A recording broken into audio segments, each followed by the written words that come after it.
So hello everyone, आज हम लोग radius of curvature find out करने वाले in case of an ellipse. वैसे कहाँ पे ढूंढने वाले?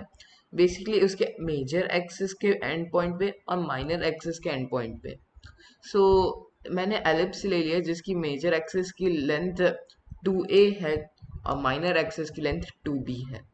सो उसकी इक्वेशन अगर मैं बनाने जाऊँ तो वो हुआ X square by A square plus Y square by B square equal to 1। सो अगर आपको याद होगा तो मैंने अपने प्रीवियस के वीडियोस में रेडियस ऑफ कर्वेचर को कैलकुलेट किया था और उसके लिए हमने एक मैथमेटिकल एक्सप्रेशन डिराइव किया था, that is 1 plus D Y by D x square raise to 3/2 upon D two Y by D x square. ये थोड़ा सा कॉम्प्लेक्स है बट मैंने अपने प्रीवियस वीडियो में इसका फुल डेरिवेशन भी दिखाया है, सो आप उस वीडियो को ज़रूर चेकआउट करना।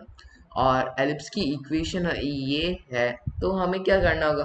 फर्स्ट डेरिवेटिव कैलकुलेट करना पड़ेगा, सेकंड डेरिवेटिव कैलकुलेट करना पड़ेगा, और ये पूरा एक मेथड है, मैथमेटिकल वे।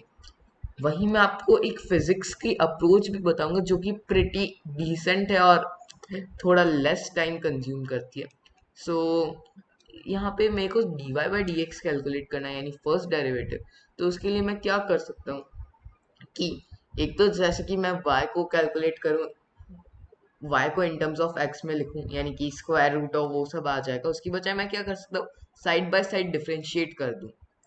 तो साइड बाय साइड मैं डिफरेंशिएट करूं तो जैसे इस साइड का डिफरेंशिएशन क्या होगा, देखो इसका हुआ एक्स स्क्वायर का हुआ 2x dx by A square plus 2y dy by b square equal to, देखो वन का differentiation zero.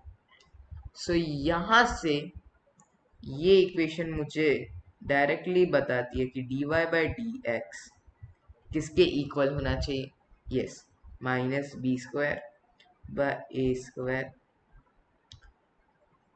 X upon y. ये तो है हमारा dy by D x. D two Y by D x square क्या है? एक शॉर्ट फॉर्म है सेकंड डेरिवेटिव को लिखने का। सेकंड डेरिवेटिव से मतलब मुझे इस एक्सप्रेशन को डिफरेंशिएट करना है, तो minus B square by A square. वैसे हमने, जस्ट अ सेकेंड, हम ये डिफरेंशिएशन कैलकुलेट कर रहे हैं, जस्ट एक चीज़ है जो कि हम गलत कर रहे हैं। हमें y को भी इन टर्म्स ऑफ x ही लिख देना चाहिए, वरना ये करेक्ट नहीं है d Y by D x को इस फॉर्म में लिखना। बट ये सिंपलर है, इसलिए इस केस में हम इसे इसी फॉर्मेट में लिखने दें। यस, तो सेकंड डेरिवेटिव कैलकुलेट करने के लिए minus B square by A square तो कांस्टेंट टर्म था, एक्स और वाई दोनों ही वेरिएबल है, तो मैं इधर क्या कर सकता हूँ, क्वोशिएंट रूल लगा सकता हूँ, क्योंकि एक्स भी एक फंक्शन है, वाई भी एक फंक्शन है। तो क्वोशिएंट रूल मुझे साफ साफ कहता है कि पहले तो मैं डिनोमिनेटर को स्क्वायर करके लिख दूँ, न्यूमरेटर का differentiation multiply denominator as it is, minus denominator का differentiation into numerator as it is. Yes, आपने सही नोटिस किया, D Y by D x को मुझे लिखना है तो मैं minus B square by A square into X by Y वापस इसके अंदर डाल ही सकता हूँ। तो अभी सिंप्लीफिकेशन ही कर रहे हैं, इसलिए मैं एरो से दिखा रहा हूँ, minus B square upon A square, Y square भी एक कॉन्स्टेंट टर्म ही है इसलिए मैं उसे अंदर ले गया। ये बना Y plus B square x square upon A square Y. अब इधर मैं दोनों टर्म्स का डिनोमिनेटर सेम कर दूँ तो मेरे को मिलेगा A square Y square plus B square x square upon A square Y.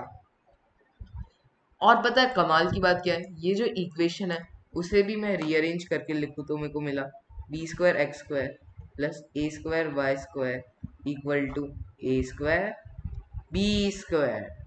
यही मैं अपने इस इक्वेशन में डाल दूं तो मेरे को सिंप्लीफाई करके ये फाइनली मिला minus B power 4 upon A square Y cube. ये द मोस्ट सिंप्लीफाइड फॉर्म है जिसमें मैं सेकंड डेरिवेटिव को लिख सकता हूँ, और ये था फर्स्ट डेरिवेटिव को लिखने के लिए। मैं अब फाइनली क्या कर रहा हूँ, इन दोनों को अपने इस रेडियस ऑफ कर्वेचर के एक्सप्रेशन में डाल रहा हूँ।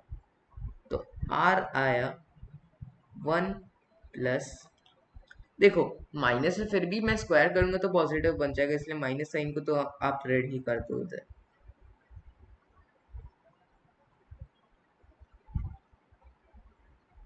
देखो ये आया माइनस बी पावर फोर, ये जो डिनोमिनेटर में ए स्क्वायर वाई क्यूब है उसे ऊपर ही लिख दे तो ज्यादा अच्छा है।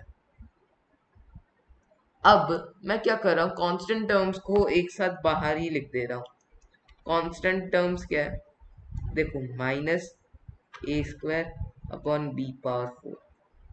फिर ये जो वाई क्यूब है उसे मेरे को अंदर ले जाना है, तो मैं वाई स्क्वायर से अंदर मल्टीप्लाई कर दूँ, तो y square plus b power four x square upon A power four Y square, four raise to three by two. ऐसा मैंने क्यों किया, वाई क्यूब को मैं टू बाय थ्री से रेस करूँ तो मेरे को वाई स्क्वायर मिलेगा। मतलब अंदर मैं वाई स्क्वायर से मल्टीप्लाई करूँ या बाहर मैं वाई क्यूब रखूँ, दोनों का मतलब सेम ही है। सो फाइनली ये एक्सप्रेशन आया मेरे रेडियस ऑफ कर्वेचर के लिए। अब मैंने क्या कहा था, मुझे मेजर एक्सिस के इस एंड पॉइंट और माइनर एक्सिस के एंड पॉइंट पे ढूंढना है। तो मेरे पास दो केसेस बन गए मेरे केस में। पहला तो मेरे को चेक करना है कि x equal to A comma Y equal to zero पे, और दूसरा y equal to B comma X equal to zero. So इधर मैं सबसे पहले, जस्ट अ सेकेंड, हमने क्या किया था अभी तक, अभी हमने जस्ट ये एक मिस्टेक कर दी कि यहाँ पे मेरे को हमें वाई स्क्वायर लिखना चाहिए था, ये वाई स्क्वायर है, और ये यहाँ से डिनोमिनेटर से हट जाएगा, क्योंकि ये जो टर्म है उसको मैं स्क्वायर करके लिखूँ तो वो हुआ B power four x square upon ए power four Y square. So Y square से जब ये अंदर मल्टीप्लाई होगा तो वो वाई स्क्वायर यहाँ से कैंसिल आउट हो जाएगा। सो अगर मैं इधर x इक्वल टू जीरो रखूँ तो उस केस में मेरा r आया, देखो ये जो y इक्वल टू जीरो है तो ये टर्म तो हट ही गया, तो minus A square by B power four into, यहाँ पे x इक्वल टू ए रखो तो a square upon A power four, यानी b power four by A square. B power four by A square का मैं स्क्वायर रूट लूँ तो B square by ए मिला, उसका क्यूब कर दो अब, तो ये आया b power six by a power four, sorry a power three. So finally हम देखें तो ये देता है मेरे को minus B square by a, और minus B square by a यहाँ पे रेडियस ऑफ कर्वेचर नेगेटिव आ गया, इससे मतलब क्या है, वैसे एक्चुअली भी यहाँ पे एक मॉड्यूलस होता है, और उस मॉड्यूलस यहाँ पे रखने का मतलब क्या है, मॉड्यूलस से वैसे मतलब होता है एब्सोल्यूट वैल्यू, इधर रखने का मतलब क्या है कि जब जैसे एंगल नेगेटिव आ गया उससे मतलब है कि हम डाउनवर्ड्स में हैं, बट बेसिकली नेगेटिव आ गया रेडियस ऑफ कर्वेचर मतलब हम down side the x axis है, मतलब एक्स एक्सिस के साथ जो एंगल बना रहा है रेडियस वेक्टर वो नेगेटिव है। सो वो माइनस बी स्क्वायर बाय ए भले आया है बट एक्चुअल मीनिंग उसका बी स्क्वायर बाय ए ही है, क्योंकि एक्चुअल मीनिंग तभी निकलता है जब हम मॉड्यूलस ले, क्योंकि नेगेटिव वैल्यू एब्सर्ड साउंड करता है। अब मैं दूसरी वैल्यू प्लग इन करके देखता हूँ, y equal to b x equal to zero, वो थोड़ा प्रेटी स्ट्रेट फॉरवर्ड है। उस केस में क्या हो जाएगा, ये टर्म जीरो हो जाएगा, ये टर्म b है तो b स्क्वायर, तो ये b क्यूब बन गया, minus A square by B power four into B cube, तो ये यहाँ से आया minus A square by B. So आप ये ऑब्जर्व कर सकते हो कि radius of curvature A square by B और बी स्क्वायर बाय ए आए दोनों एंड पॉइंट्स के लिए।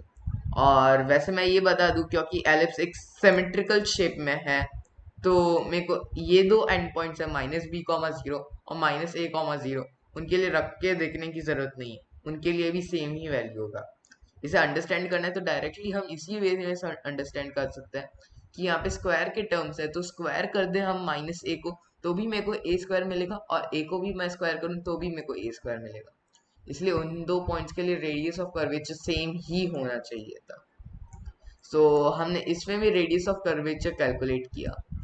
अब ये प्रेटी स्ट्रेट फॉरवर्ड वे, ज़्यादा कैलकुलेशन नहीं है, बट फिर भी मैं आपको इसका एक अल्टरनेटिव वे दिखाऊंगा जो कि बेसिकली एक फिजिक्स की मेथड है, जो कि जब आप फिजिक्स पढ़ रहे हो तो आप फिजिक्स की थिंग्स को रिलेट करते हुए ये प्रॉब्लम को कैसे सॉल्व कर सकते हो। Just a second. So like इधर अभी हम फिजिक्स की एक अप्रोच देखने वाले हैं तो क्या कर रहा हूँ करने वाला हूँ मैं कि एक फिजिक्स के फिनोमेना के साथ इसे रिलेट करने की कोशिश करता हूँ। प्लैनेट ऑर्बिट किस शेप में करते हैं? हमें पता है कि एलिप्टिकल शेप होता है, जहाँ सन उनमें से उन दो फोकस में से कोई एक फोकस रहता है। सो मैं क्यों ना एक प्लानिटरी मोशन कंसिडर करके कैपलर्स लॉ और न्यूटन्स लॉ लगाने की कोशिश करूँ उस केस में। So let's make a diagram, या फिर जस्ट अ सेकेंड, ये जो हमारा डायग्राम है मैं उसी को ही कॉपी कर लेता हूँ। ये हमारा डायग्राम है, ठीक है। इसे मैं नीचे ले जाता हूँ। सो जैसे कि ये रहा एलिप्स, और हो क्या रहा है कि यहाँ पे दो फोकस होंगे इसके, ये दो, दोनों फोकसेस का कोऑर्डिनेट होगा ए ई कॉमा जीरो और माइनस ए ई कॉमा जीरो। तो मैं कंसिडर क्या कर रहा हूँ कि सन इस पे है, और ये ब्लैक डॉट से मैंने यहाँ पे अर्थ को दिखा दिया, या फिर कोई भी सो कॉल्ड प्लेनेट हो सकता है। सो ये अर्थ इस सन के अक्रॉस रोटेशन कर रहा है, तो हम न्यूटन्स लॉ लगा सकते हैं और कैप्सलर्स लॉ लगाने वाले हैं। सो सबसे पहले तो जैसे कि हम उस डायरेक्शन में बढ़ते हैं कि अगर मेरे को radius of curvature find out करनी है मेजर एक्सिस के एंड पॉइंट पे। अब अगर मेरे को मेजर एक्सिस के एंड पॉइंट पे ढूंढना है रेडियस ऑफ कर्वेचर, तो मुझे पता है कि फोर्स ऑफ ग्रेविटी, यानी सन और अर्थ के बीच में जो ग्रेविटेशनल अट्रैक्शन है वो इस डायरेक्शन में लग रहा होगा। और इसकी वैल्यू क्या होगी फोर्स ऑफ ग्रेविटी की? जी, सन का मास कैपिटल एम, अर्थ का मास स्मॉल एम, और इन दोनों के बीच में सपोज डिस्टेंस आर है, तो G M M by R square. Okay, और ये जो फोर्स है ग्रेविटी का G M M by R square, वो M V square by capital R के इक्वल होगा। मैं जस्ट अ सेकेंड आपको सब कुछ समझाता हूँ। इधर मैंने किया क्या कि जैसे कि कैपिटल आर मेरा रेडियस ऑफ कर्वेचर है, तो जैसे कि G M M by R square तो टोटल फोर्स है। सपोज v यहाँ पे स्पीड है, और v की जगह चलो v1 ले लेते हैं फॉर्मल फॉर्मल लेने के लिए। सो सपोज यहाँ पे स्पीड v1 है, तो हम यहाँ पे ये देख सकते हैं कि ये स्पीड v1 से अर्थ इधर मूव कर रहा है। तो अगर यहाँ पे अर्थ की रेडियस ऑफ कर्वेचर इधर छोटे से पॉइंट के लिए मैं एक छोटा सा कर्व लेने की कोशिश करूं जिसे मैं सर्कुलर कंसिडर करूं, तो उसकी radius of curvature capital R है। तो अर्थ उस पार्ट में रोटेट कर रहा है एक तरीके से, और रोटेट करने के लिए नॉर्मल एक्सेलरेशन चाहिए, जो कि किसके इक्वल होता है वी स्क्वायर बाय आर। तो उसे मैंने डायरेक्ट लिख दिया V1 square by capital are. ये मेरा नॉर्मल एक्सेलरेशन जो उस जगह पे होना चाहिए, इनटू अर्थ का मास स्मॉल एम कर दिया, तो इतना फोर्स उधर लगना चाहिए उससे, उसकी स्पीड से परपेंडिकुलर यानी normally. So force of gravity उधर नॉर्मल ही एक्ट कर रहा है, तो ये इक्वेशन हमारी सेटिस्फाइड है। वहीं अगर कहीं और कोई और पॉइंट ले लिया होता तो ये इक्वेशन जो हमने बनाई है वो ट्रू नहीं रहती। उसकी वजह हमें फोर्स ऑफ ग्रेविटी के कंपोनेंट करने पड़ते हैं, जो कि अर्थ की स्पीड से यानी कि अर्थ की टेंजेंशियल स्पीड से वहां पे नॉर्मली है। ओके, सो ये इक्वेशन यहाँ पे तो वैलिड है, तो अभी हम इसी इसमें कंसिडर करते हैं, ठीक है। तो इधर से कैपिटल आर जो कि मेरा रेडियस ऑफ कर्वेचर है उस पॉइंट पे, वो आया v1 square upon G capital M, और यहाँ पे आर स्क्वायर भी है ऊपर मल्टीप्लाई, ठीक है। तो मेरे को आर और v1 का जो ये प्रोडक्ट है divided by GM radius of curvature होनी चाहिए इधर, ये मिला। अब आर और v1 का मैं प्रोडक्ट कैसे करूं? आर सन की अर्थ से डिस्टेंस है उस पॉइंट पे, और v1 स्पीड है। तो इसके लिए हम क्या कर सकते हैं? यस, कैपलर्स थर्ड लॉ क्या कहता है कि area swept in an ellipse is at a constant rate, यानी कि dA by dt is constant.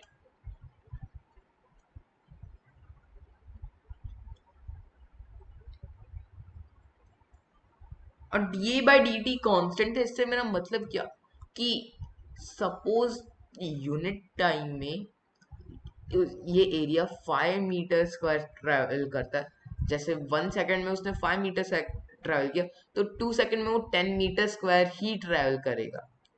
और एरिया स्वेप्ट से हमारा मतलब क्या रहता है कि सपोज वो इस लोकेशन में, तो ये पूरा एरिया हम कंसिडर कर रहे हैं।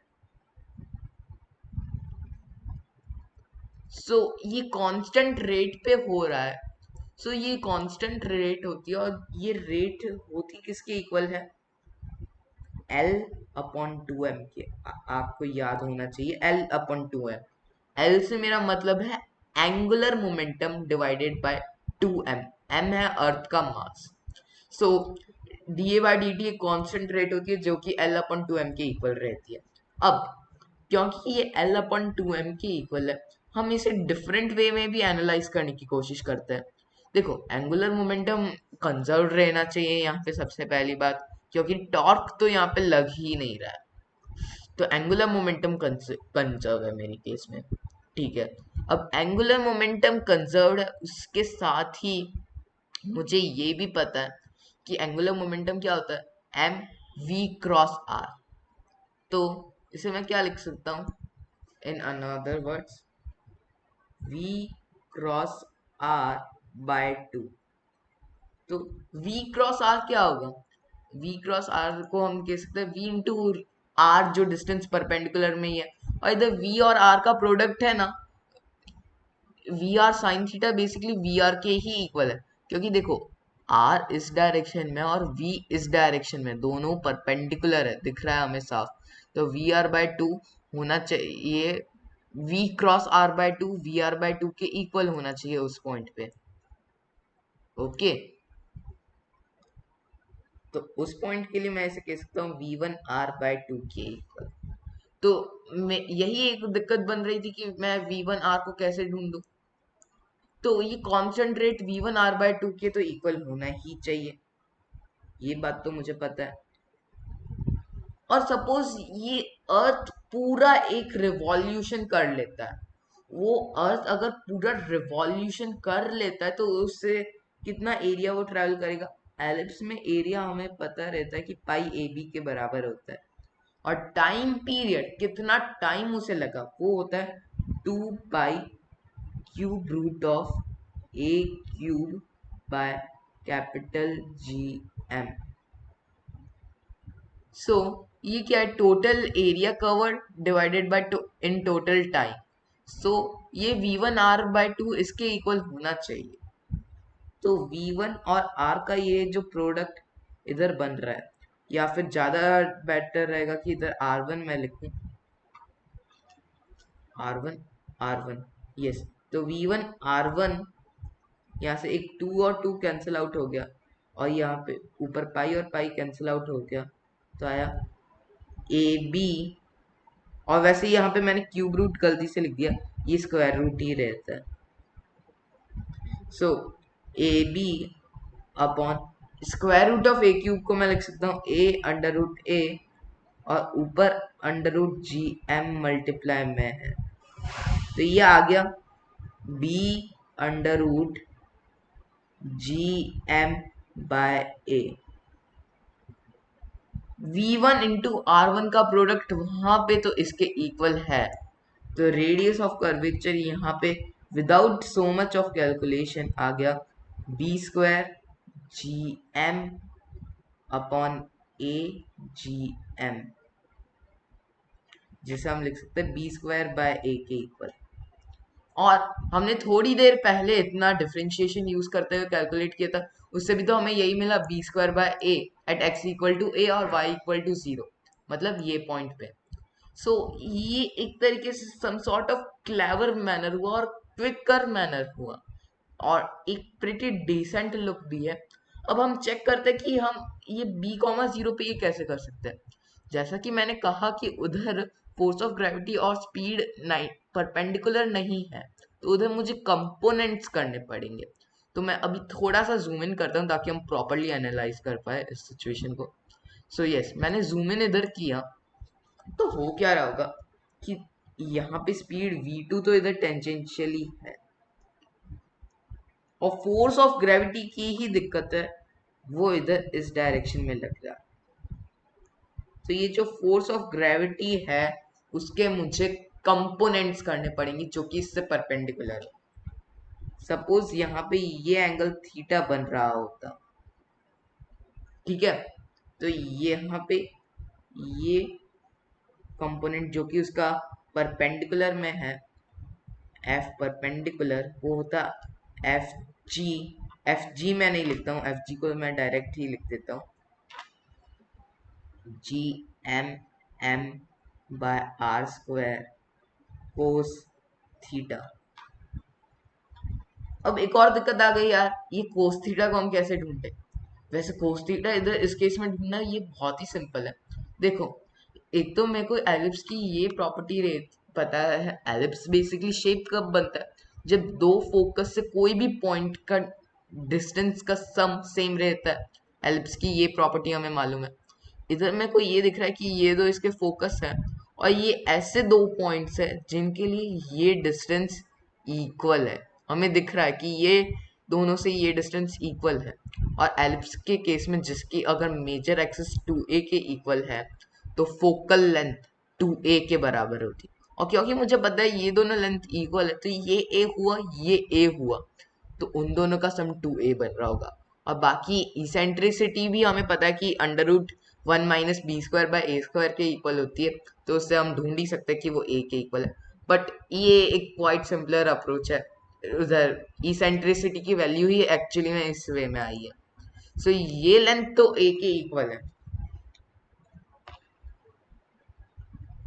ये जो लेंथ है, और ये जो लेंथ है वो b के इक्वल है। तो कोस थीटा इन्हीं दो का रेशियो हुआ।